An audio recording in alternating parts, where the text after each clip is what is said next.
Bonjour et bienvenue à notre méditation. Aujourd'hui, c'est le 24 juin et je voudrais méditer avec vous sur l'éternelle économie divine.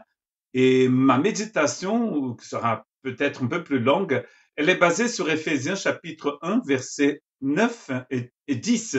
Il nous a fait connaître le mystère de sa volonté conformément au projet bienveillant qu'il avait formé en Christ. Verset 10, pour le mettre à exécution lorsque le moment serait vraiment venu, à savoir de tout réunir sous l'autorité du Messie, ainsi bien ce qui est dans le ciel que ce qui est sur la terre.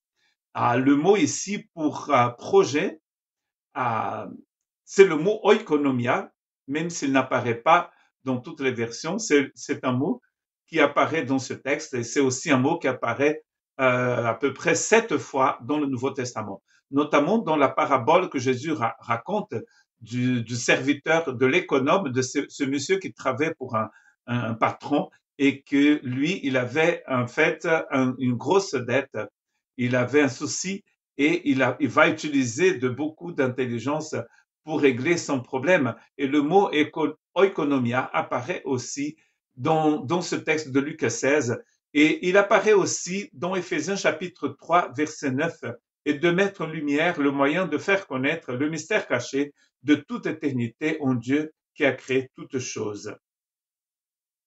Voilà, le moyen de faire connaître le mystère. Donc, moyen de faire connaître, moyen ici, c'est finalement le mot oikonomia, qui veut dire un plan arrangé, un chemin.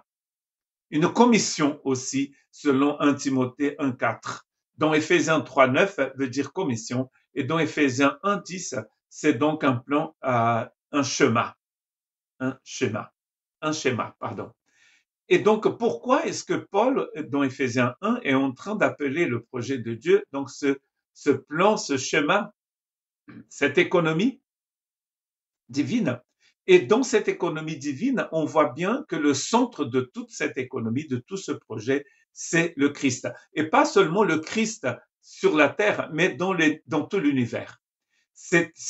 On appelle parfois Éphésiens l'épître cosmique parce qu'en fait, c'est une épître qui place l'économie divine dans un espace temporel qui est plutôt éternel.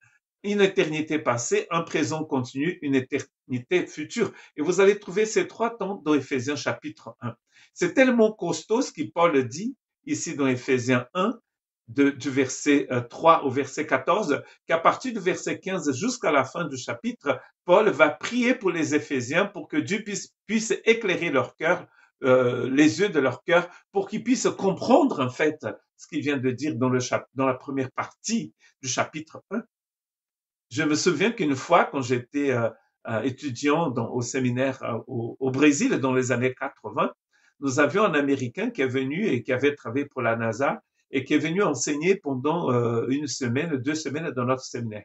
Nous sommes allés à l'intérieur d'un État voisin à mon État et nous étions sur la montagne et donc c'était un ciel tout clair. Moi, j'ai eu la même expérience en allant sur les Pyrénées en octobre une fois où il faisait frais, mais on avait un ciel bleu très dégagé. On voyait ce bras de la Voie lactée, on voyait beaucoup d'étoiles, c'était super beau. Et là, nous étions sur une montagne et c'était aussi magnifique. Mais en plus, ce monsieur avait un télescope et il nous a montré des étoiles, nous a montré la Lune de très près avec le télescope et nous a expliqué que le Christ, en fait, dans Éphésiens 2, il est au centre de toute chose. Pas seulement de ce qui se passe sur cette planète, mais de tout l'univers. Il a formé, il dit, ce projet bienveillant en Christ et il a voulu le mettre à exécution lorsque le temps serait venu, c'est-à-dire de réunir toutes choses sous l'autorité du Messie. Et donc l'économie divine, elle est entièrement centrée sur cette personne du Christ Jésus. Et nous allons trouver dans Jean chapitre 3, verset 16, un résumé de ce projet quand Jésus dit, et Jean l'a écrit, car Dieu a tant aimé le monde qu'il a donné son Fils unique afin que quiconque croit en lui ne périsse pas, mais qu'il ait la vie éternelle. Voici un résumé de l'économie divine. Dieu donne son Fils pour que nous ne puissions pas périr, mais que nous puissions en fait avoir en lui la vie éternelle. Donc ce verset nous montre l'intention de Dieu, qui est en fait de nous donner son Fils lorsque nous croyons pour que nous puissions recevoir sa vie, c'est-à-dire la vie éternelle. Donc, par conséquent, la manière de recevoir cette dispensation divine et d'entrer dans l'économie de Dieu, c'est de croire en lui. Et ça, c'est clair dans Jean chapitre 1, verset 12 et verset 13. Mais à tous ceux qui l'ont reçu, à ceux qui croient en son nom, elle a donné le pouvoir de devenir enfants de Dieu, lesquels sont nés non du sang, ni de la volonté de la chair, ni de la volonté de l'homme, mais de la volonté de Dieu. Donc, lorsque nous recevons Dieu dans notre vie, comme notre vie, il va donc vivre continuellement, il est capable de vivre continuellement en nous par son Esprit Saint. Donc, voilà le rôle du Saint-Esprit, c'est que le Saint-Esprit, que Paul appelle aussi l'Esprit du Christ, vient en nous. Et d'ailleurs, selon Romains 5, quand le Saint-Esprit vient en nous, il déverse dans notre cœur comme un torrent l'amour de Dieu, l'essence même divine. Et nous allons donc avoir cet amour qui va en fait se manifester par son fruit, c'est-à-dire toutes ces qualités, ce fruit de l'amour de Dieu, la joie, la paix, la tempérance, l'espérance, et la liste est immense dans le Nouveau Testament. J'ai en fait médité avec vous ici sur notre chaîne un message d'ailleurs de notre Église dans Luc 14 où Jésus va donner 3 conditions pour que les personnes qui le suivent puissent devenir ses disciples. La première condition, c'est qu'il faut le préférer à n'importe quelle autre personne, y compris à soi-même. Et l'autre condition, c'était qu'il fallait prendre sa croix et le suivre. Et la troisième condition, c'était qu'il fallait abandonner tout pour pouvoir le suivre. Et là, l'expression qu'elle utilisait, c'est comme si on disait, il faut dire bye, au revoir. Il faut dire au revoir à tout ce que nous possédons. Nous ne sommes pas attachés à ces choses matérielles. Et pour suivre le Christ, nous allons dire au revoir à ces choses. Donc, pour pouvoir remplir une bouteille qui est déjà pleine, il faut la vider. Quand le Saint-Esprit vient en nous, Dieu va nous demander de nous débarrasser de certaines choses. Et Luc 14, dans Luc 14, Jésus nous donne ces conditions. Il faut l'aimer, il faut le préférer à toute autre personne et à soi-même. Il faut prendre sa croix quotidiennement. Donc, prendre sa croix pour quelqu'un qui vivait à l'époque de Jésus, c'était un voyage sans retour. C'est ça que ça voulait dire. Parce que si vous habitiez à Jérusalem et si vous voyez quelqu'un se balader avec une croix sur le dos, vous saviez que cette personne allait mourir. Quand nous suivons le Christ, nous devons porter notre croix. C'est-à-dire, c'est un voyage sans retour. Nous ne pouvons plus regarder en arrière. Donc, je vous ai dit que Dieu, dans son économie, il veut vivre, en fait, continuellement en nous par son Esprit Saint. Mais nous devons donc le recevoir, l'accepter. Et moi, je dirais que c'est une conversion quotidienne aussi. Il faut que nous puissions donner au Christ ce droit de vivre en nous et en fait, vivre nous continuellement. En fait, c'est ça l'idée ici. Il faut prendre sa croix et le suivre. Il faut suivre le Christ, avoir le désir de le suivre pour qu'il puisse vraiment vivre continuellement en nous. Donc, et le salut, nous savons très bien, n'est pas une transformation de la vie ancienne en une autre vie. En fait, c'est une nouvelle naissance. C'est une naissance d'en haut. Et Jean, dans sa première épître, il dit que c'est une naissance divine. On est né de Dieu. On est né d'en haut. Et donc, c'est pour cela que Paul va appeler cela une métamorphose. C'est une complète transformation. Et donc, quand nous donnons au Christ ce droit de vivre continuellement en nous, nous rentrons dans l'économie divine. Dieu met le Christ au centre de toutes choses, qui sont sur la terre, mais aussi celles qui sont dans les cieux. Et nous disons oui, amen.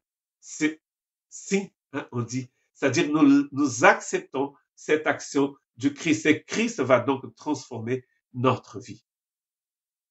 Nous recevons donc cette vie en ouvrant nos cœurs au Seigneur. Et nous allons grandir dans la connaissance en fait, de cette vie. La vie chrétienne, c'est une vie, en fait, en Christ, complètement en Christ.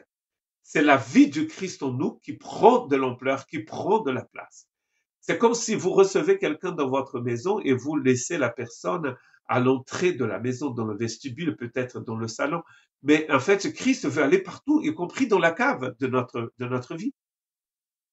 Dans Romains chapitre 8, verset 9, Paul dit ceci, tous sont péchés et sont privés de la gloire de Dieu. C'est-à-dire que les gens privés de la gloire de Dieu ici, c'est d'être en dessous des normes. C'est-à-dire nous n'avons pas atteint les normes divines. Les normes divines sont dictées par cette économie divine, par ce projet que Dieu a établi de toute éternité. Et Paul appelle ceci vivre, être en dessous des normes, traduit pour être éloigné, privé de la gloire de Dieu.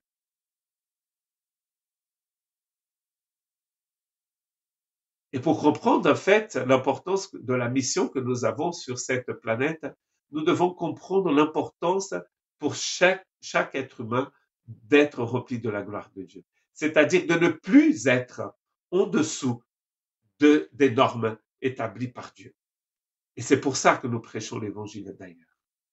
Et c'est pour ça que nous partageons nos témoignages avec les gens, pour que les gens puissent connaître l'économie divine, c'est-à-dire Christ. Et d'ailleurs, dans Colossiens, Paul va dire, Christ en vous, c'est l'espérance de la gloire. Et dans Éphésiens, nous sommes en Christ. Et donc, Colossiens, Christ est en nous, vous voyez comme ça c'est complet. Et dans le texte de Éphésiens chapitre 3, verset 9, Paul va utiliser le verbe photizo. Dieu va utiliser cette lumière pour révéler ce Christ en nous, pour mettre en évidence son économie. Il va utiliser donc son Esprit Saint pour que nous puissions vraiment voir ce que c'est que d'être en Christ Jésus. Lisons maintenant, pour finir cette méditation, la prière de Paul pour l'église de Philippe, dans Philippiens chapitre 1, versets 9, 10 et 11. Paul va prier de la même manière dans Éphésiens chapitre 1 à partir du verset 15 et aussi dans Colossiens chapitre 1 et je pense que c'est aussi versets 9, 11 et 10. Et voici ce que je demande dans mes prières, c'est que votre amour augmente de plus en plus en connaissance et en pleine intelligence. Et en pleine intelligence pour que vous puissiez discerner ce qui est essentiel.